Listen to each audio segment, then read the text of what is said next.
আন্দোলনের পর এবারে বকেয়া বেতনের দাবিতে কর্মবিরতি শুরু করলেন মালদহ মেডিকেল কলেজের চুক্তিভিত্তিক অস্থায়ী কর্মীরা। বুধবার সকাল থেকে তাদের কর্মবিরতি শুরু হলে দুর্ভোগে পড়তে হয় রোগীর আত্মীয়দের। কর্মীরা না থাকায় রোগীদের এক ওয়ার্ড থেকে অন্য ওয়ার্ডে কোলে করে নিয়ে যেতে হচ্ছে তাদের। মঙ্গলবার বকেয়া বেতনের দাবিতে দিনভর মেডিকেল কর্তৃপক্ষ ঘিরে চুক্তিভিত্তিক ১৩৫ জন অস্থায়ী কর্মী বিক্ষোভ দেখান। এদিন তাদের সঙ্গে আন্দোলনে সামিল হন সুপারভাইজার নিরাপত্তা কর্মীরাও। তবে কোনো সুরাহা না হওয়ায় আজ সকাল থেকে কর্মবিরতি শুরু করেন।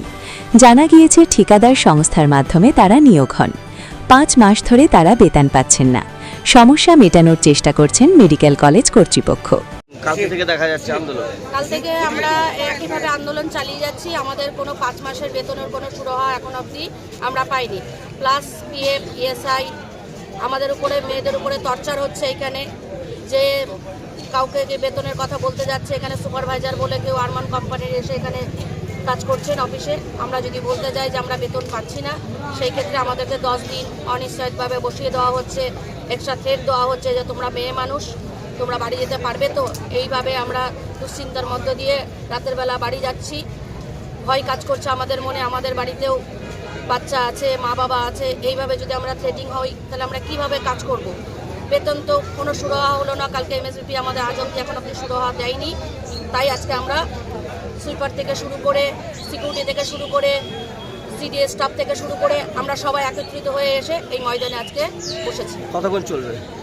যতক্ষণ না আমরা শুরু হওয়ার পড়বো ততক্ষণ চলে যাবে। কাজ তো ব্যাহত, ওয়ার্ডে কাজ করছেন না, কি বলবেন?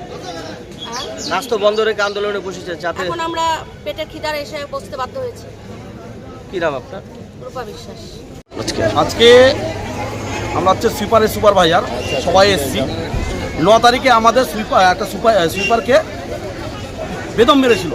আমরা যখন প্রাথমিক তদন্ত করে দেখি, আমরা জিডিএ করেছি, জিডিটা আছে, প্রাথমিক তদন্ত করে দেখি যে গ্রুপ ডির কোনো একজন ব্যক্তি আছে। আমরা মাস্টার অফিসে জানাই। মাস্টার অফিসে বলে আমার ওখানকার সুপারভাইজার 17 থেকে 18 জন। আলাম স্যার, আমরা 177-এর মধ্যে 4টা সুপারভাইজার, এতজন কী করে হয়? আমরা স্যারকে এটাও প্রমাণ দিই যে এখানে বুক আই কার্ড নিয়ে গ্রুপ ডি কিছু স্টাফ ঘুরে বেড়াচ্ছে, প্লাস মহিলাদেরকে টাকা হাসরা হয়েছে, এটাও বলেছি।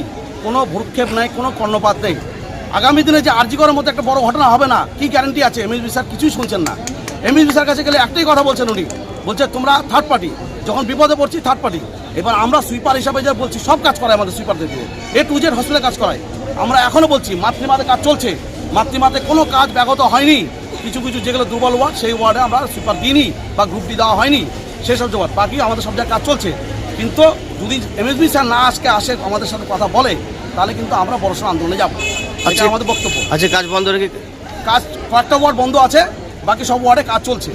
কি নাম? আমাদের জিডিএ আছে 9 তারিখের, কিচ্ছু হয়নি, কোনো কিছু হয়নি, না অ্যারেস্ট না কিচ্ছু হয়নি। ভালো করে দেখুন, যাকে মেরেছে সেও আছে, বুকে মেরে ভর্তি রেখেছিল, কিচ্ছু হয়নি।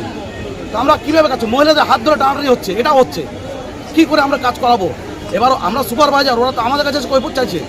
আমরা তখন এমএসবি স্যারের কাছে যাচ্ছি বা সুপার কাছে যাচ্ছি, কোনো উত্তর নেই। কি নাম আপনার? আমার নাম ফটিক প্রামাণিক, সুপারভাইজার।